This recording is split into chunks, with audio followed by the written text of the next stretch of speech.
మీరు ఒక తండ్రిగా చూస్తారా, ఒక ప్రజాప్రతినిధిగా చూస్తారా? మీ ఇంటర్వ్యూ తర్వాత మట్టుకు చెప్పాలి. ఇప్పటిదాకా ఆయన ఇంటర్వ్యూ చూడడం కానీ ఆయనతో కలిసి కూర్చొని చేయడం ఇదే ఫస్ట్ టైం నాకు.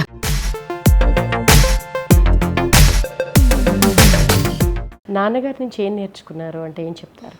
అది చాలా పెద్ద పుస్తకం. ఆయన ఓపిక, ఆయన సహనం, అన్నిటికన్నా నేను ఇస్తా కానీ వాళ్ళు నాకు తిరిగి ఏమి ఇస్తారు అన్నది ఏ రోజు ఆయన ఆశించి వెనక్కి చూడలే.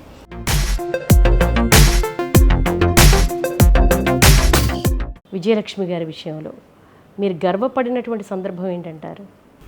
అబ్బాయి ఎంబీబీఎస్ థర్డ్ ఇయర్లో ఉన్నప్పుడు చనిపోవడం, అందరు నన్ను పట్టుకొని మా బంధువులు చుట్టాలు ఏడుస్తుంటే విజయలక్ష్మి ఒక మాట అన్నది, అదేం లేదు నాన్న, ధైర్యం కూడా నేను ఉన్నా కదా.